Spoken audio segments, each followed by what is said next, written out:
the basil of the house, the caring, sensible, loving wife, the first woman to embrace Islam, the mother of the believers, Khadijah bint Khuwaylid.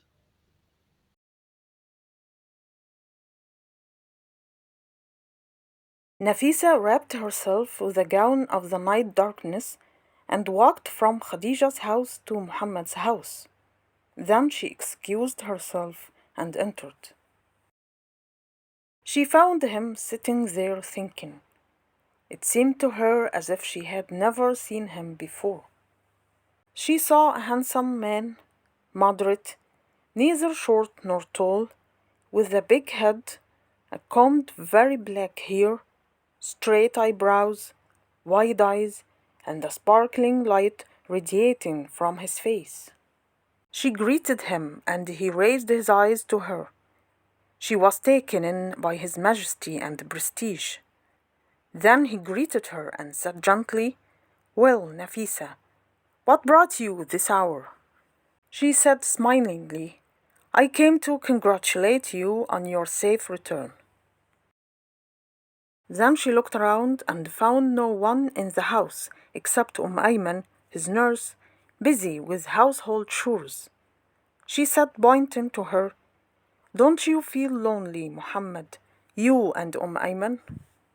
He smiled, then said gently, "How can I repel this loneliness, Nafisa?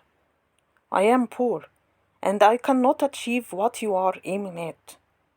Not every woman is suitable as a wife, Nafisa. Marriage is not a game. Rather, it is a mission whose purposes will not be achieved unless its means are available.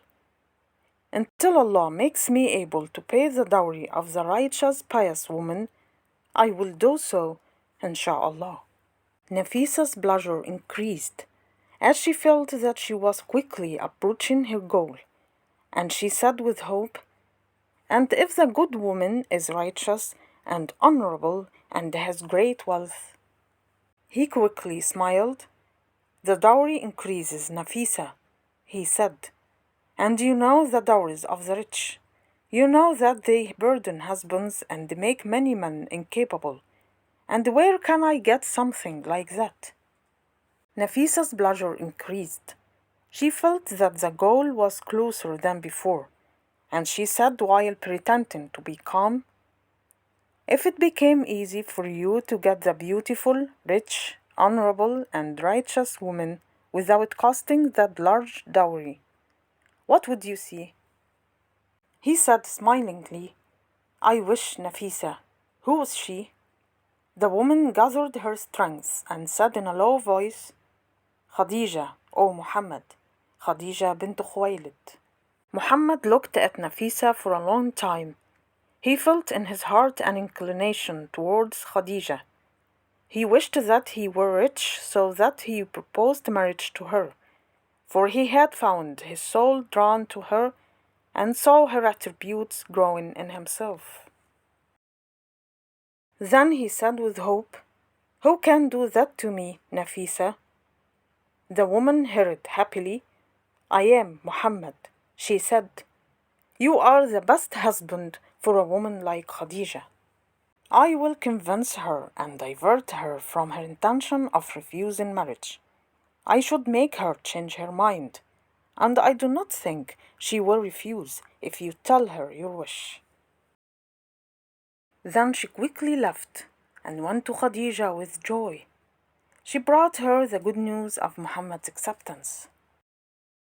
So Khadijah kissed her, went to her storerooms, chose some precious gifts, presented them to her, gave some to her maids, and spent her night happily, thinking about this blessing that Allah would bestow upon her and the favor that He would choose for her. When the morning came, she sent for her uncle. When he came and settled in the meeting, she said with a smile, "What do you think, uncle, about what I have decided to do?" The man said with interest, "I don't see it as an opinion, Khadijah.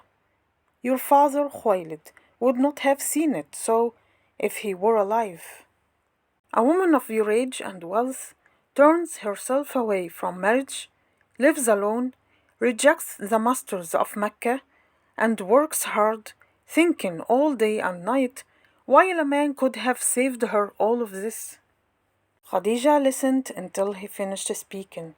Then she said with a gentle smile, "What would you think if Khadijah had been convinced and decided to get married?" Then the man looked at her from her head to her feet, then said with astonishment, "She had done well and returned to the right path. But what remains is to choose the husband who suits you, Khadijah. What remains for you is to choose what suits your status among Quraysh." She asked him about the most suitable men in Mecca. He thought for a while, then said seriously, "They are all aspiring, O Khadijah. You will find men who have passed the age of youth, young men in their early stages, and others in between. They will all knock on your door, urge you, and throw themselves at your feet.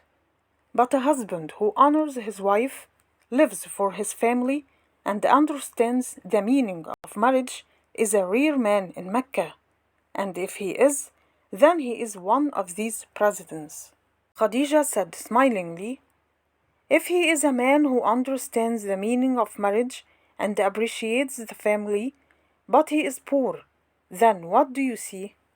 The man shouted, shaking his head, "Poor, poor."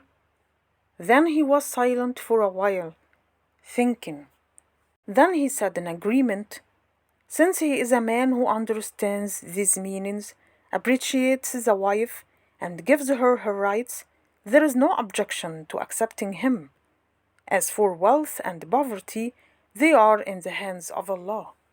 If a hard-working man continues his efforts, he will attain richness and wealth, and you are, alhamdulillah, very wealthy. Who is that you mean?"